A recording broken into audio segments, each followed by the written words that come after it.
Welcome to episode 3 of the Geetar Rob channel, the guitar channel for the rest of us.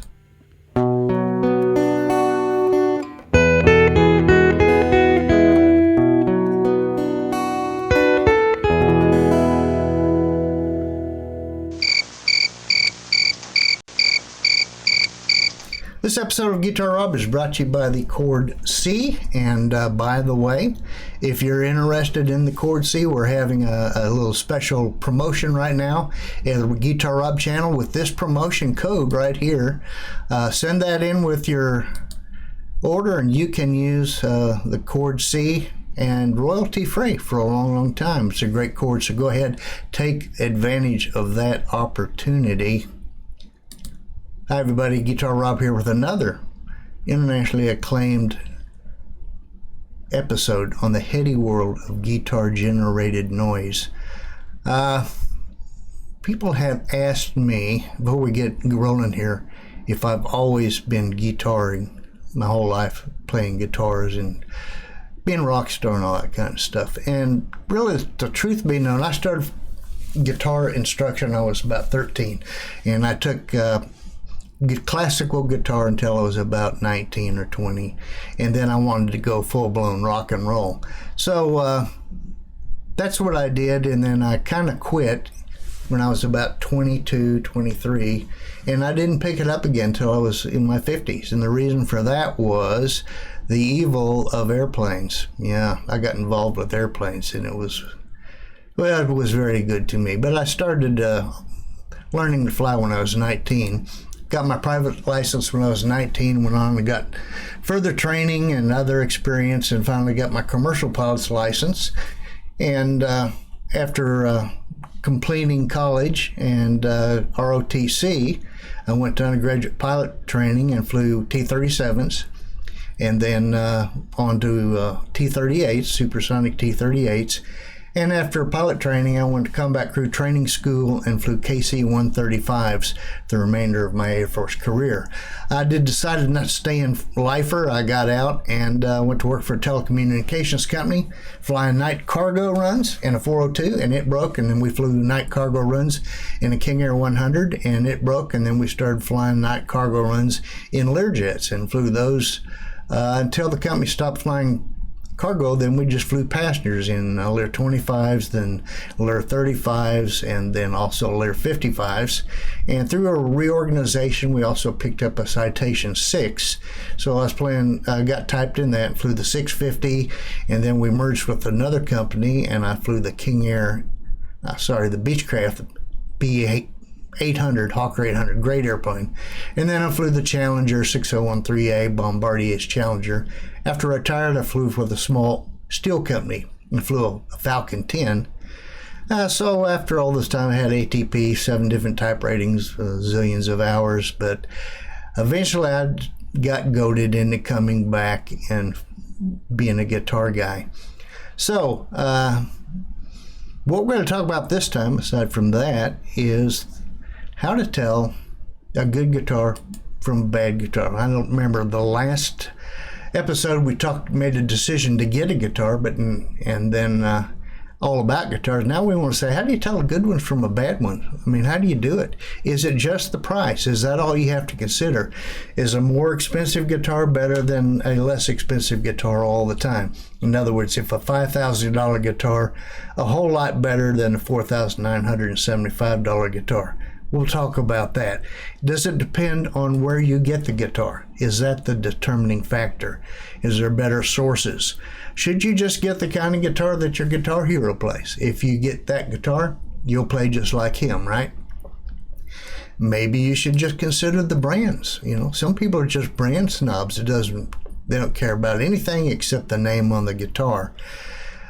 Should you buy a brand new guitar? Is that the best way to go? Can you get by with buying a used guitar? Bruh. If you do buy a used guitar, can you just buy it from anybody? Can buy some guy eBay? Those are good questions to consider.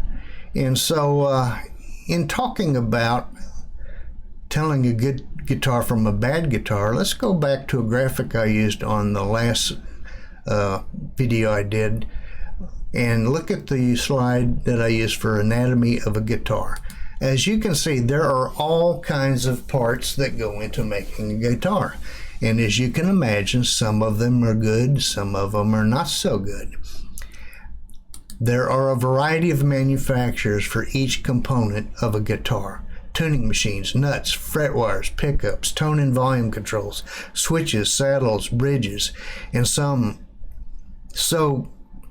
of them are poorly designed, made out of cheap materials, not hard, durable materials, not precisionally crafted. Some of them are good and some of them aren't. Some of them are made by skilled people. On the woods, on an acoustic guitar, and even to some extent on an electric guitar, the wood that it is constructed with has a big effect on what you get as far as a musical instrument. Some of the wood's not so good, okay? It's just junk wood, and they're built by unskilled craftsmen that really don't know what they're doing. Some of the guitars are made out of really excellent materials, expensive but durable and really suited well to the job, and they're assembled by people who really know what they're doing. And the higher the skills of the craftsman, of course, the more you're going to pay for the guitar, because their skills are valuable and worth having. So what we're going to do here in this discussion of you get what you pay for is we're going to consider this music box movement that I got off eBay for only about $1.90, I think $1.95. You can get a lot better movements for a music box. You can tell this is small and cheap, not really good, and maybe not well crafted. But we're going to talk about this itself and then amplification of it, or the environment in which it's used. So I'll start off by playing this, and you can listen to it.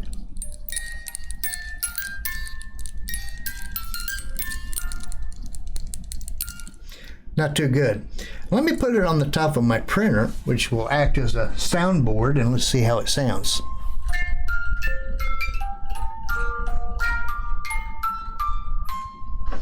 Well, that was a little better. It was kind of tinny and clinky sounding, but you can only do so much with this, but that helped. I'm going to try it on my desktop. This is an oak desktop, and see if that makes a difference.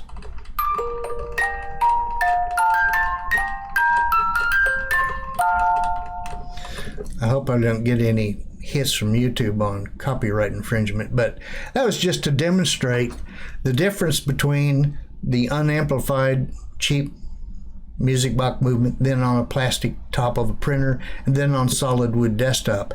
You could kind of hear the difference in the tonal quality, of course, and it kind of demonstrates to you that all of those things, each one of those things has an effect on what you're going to get as far as a guitar. Quality of components and crafting make a difference in the quality and, of course, the price. So I'll further discuss this by demonstrating a tale of two guitars. It was the best of guitars. It was the worst of guitars. All right, not to get too dramatic, but I'm not going to say that these two guitars I'm going to compare are the absolute worst or the absolute best of guitars, but I will contrast their differences to kind of illustrate what we're talking about you get what you pay for. And will also help you determine when you're shopping for a guitar, when you can pick it up, look at it, feel of it, and just know this is an okay guitar, maybe you should just put it down and move along. So I'm going to start off with guitar number one, purchased from Amazon for $34.95, I think. Now this guitar came with a case, it came with a strap, it came with two spare strings, I don't know why not a full set, it came with a really big triangular pick, I mean it's giant pick, and it came with a pitch pipe, which you blew into, which I haven't yet because I don't know who had it in their mouth last. Anyway, here it is, my Amazon $34 guitar. Now, looking at it, it's kind of shiny, you know? And it does look like a guitar. It has a headstock, it has a neck, fingerboard. It's got a sound hole right in there. It's got a body, it's got a bridge and a saddle and strings, but there's more to it than that. First thing we'll notice, right, is who built the guitar. Is there a name on it? Is there a serial number? Is there a model number? No, there's not. Let's start at the top of this. Now we're looking at the guitar. What does this look like to you? Does this look like an acoustic guitar, or does it look like a classical guitar? To me it looks like a classical guitar, but one of the things about a classical guitar is you don't put metal strings on them because a lot of them don't have truss rods. Well, guess what? This one does not have a truss rod in there. And starting at the top, we'll notice first thing is classical head, although not all guitars like this have to be classical. There are some that aren't, but the tuning machines on here are not good. They are very inconsistent on, it's like they're bent, and they're easy to turn, then they're hard to turn. Then they're stiff to turn, and they're easy to turn. And I don't think you're getting consistent movement out of the string. And we don't know, besides, you know, they're cheap looking, cheap feeling, we don't know the ratio. How many times do you have to turn the key to make one turn on the peg? And that's kind of important to know, because the higher the ratio, the more precise tuning you can do with the tuning machine. And these are not accurate feeling. I don't think they'll last. They'll probably wear out, teeth will break off, stuff like that. So that's something to consider. Okay, coming down toward the neck, we have the nut. We said the nut on the last video, we said the nut was used to raise the string off the fingerboard and separate the strings from each other. And if you notice this one, the nuts are usually a good quality. They're made out of bone or really well-crafted synthetic. And we don't know what that is. Probably just a piece of plastic. But we do notice right off one thing how high the strings are lifted off of the fingerboard by this nut, and that creates a problem. You shouldn't have to push a string down a ½ an inch to contact behind the fret to make a note. When you do that, this note goes sharp. Instead of an E F, you're going to E, almost to F sharp. Who knows what that is? So that's not good. The nut should be configured to keep the strings just the right distance off of the fingerboard without buzzing on the next string. So that's a piece of junk. The fingerboard, we don't know what this is made out of, what kind of wood it is, and that makes a difference because it has to hold up for a lifetime of playing, and I don't know if this will or not. The fret wires are very low, and some people like thicker, like jumbo or medium jumbo frets. This is just a piece of wire, and because of the construction of the guitar, it doesn't have a truss rod. It's got steel strings on it, which is a bad combination, and it has a pretty bad saddle and bridge there. And you can tell that the saddle is too tall too. Like you can see it is way, way, way above the guitar. And because of the combination of the steel strings and no truss rod, the neck's pulling up and you can't adjust it back down. The tall nut and the tall saddle keep the strings way too high off of the fingerboard. You have to push them like a ½ inch to get contact to the fingerboard there, and that's too high.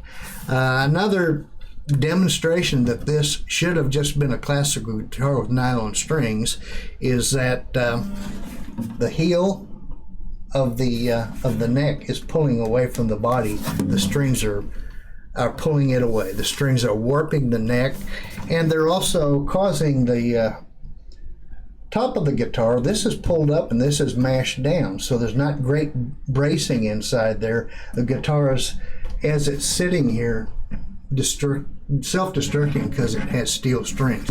Had the original guy just properly configured the nut in the saddle and put nylon strings on it, it might have been usable. But why do they put steel strings? I don't know.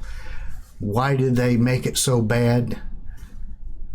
I think I know why they made it so bad. They just didn't care. No, they just didn't care. So I got to thinking about who made this guitar. I mean, who made it? We don't know. I did some research. I went to Amazon and I looked up to see who made this guitar. And I discovered when I looked at, they still sell these, only in blue now. And they are made by a company called Untitled. This is a Untitled beginner's acoustic guitar with case, strap, tuner, and pick steel strings blue. Plastic, metal, wood. 34. That's all you need to know. It's made out of plastic, metal, and wood. Well, okay. Untitled. I thought, okay, well, I wonder what else this company makes besides. What other quality instruments? What else did they make? They have different models and stuff, and I found out that they also make mop buckets and toilet seats. So, hey, this is the way to go. Light, cheap. This is not inlay; it's paint. This is not inlay; it's a decal. This is a $49 guitar, and you would buy this for somebody that you really didn't want to learn how to play guitar. So that's a tale of one guitar. Now let's talk about another guitar. Now this guitar I also got on Amazon, and I felt bad about it because I like to go have a relationship with the store I buy it from, try the guitars out. And I know if I buy the guitar there that the salesman gets a commission and stuff like that. But this was during the pandemic. I didn't have a whole lot of options. So I was wanting to upgrade the guitar I had before, and I didn't want to go too crazy price-wise because, I mean, I can't do that.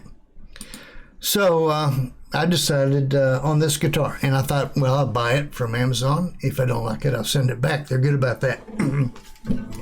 This one costs about, what did I think, 20 or 30 times what I paid for the other Amazon guitar. But this one, they tell you, the manufacturer says, hey, we made this, okay? We made this guitar. They put their name on there. They put their name inside. It has a serial number. It has a model number. That's a good place to start. Starting at the top, you'll notice that this is inlay, not paint.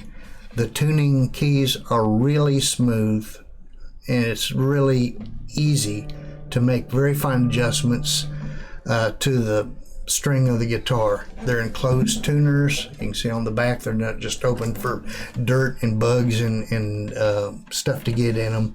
Smooth quality, they'll last a long time. Coming down to the nut, properly configured. See, it's close to the fingerboard. You don't have to mash 12 inches to make a note. Comfortable to play, easy to play all the way up and down the neck. Sliding my fingers up along all those fret wires. I don't get scratched, I don't get torn, cut, bleeding all over the place. It's a better guitar. The fret wires are real fret wires, not just pieces of wire or something stuck in there.